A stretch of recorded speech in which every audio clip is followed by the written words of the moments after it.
The first thing I want to do is share a personal story with all of you.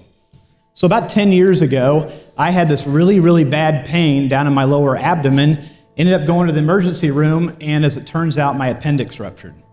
And the doctor very quickly said, we need to get you into surgery, get the appendix out. I'm sure some folks in the room have been through this before.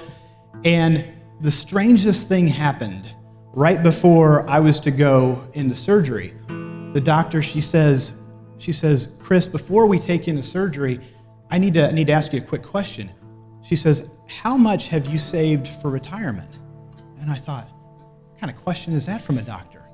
And I thought, well, I've done a pretty good job. I think I've got, 50 grand or so socked away for retirement. And the doctor she says, that's great, but unfortunately, you don't have enough saved yet in your retirement for me to do your surgery. But I said, okay. And she says, don't worry though. What I'm going to do is I'm going to give you this brochure on do-it-yourself appendectomies, okay?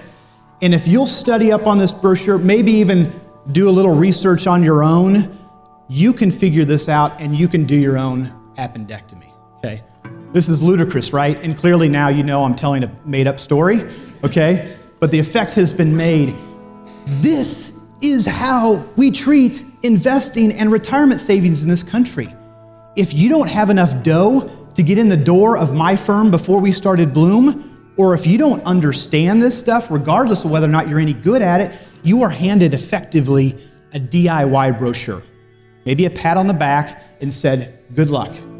And whether you know it or not, your entire retirement future, by the way, is riding on this.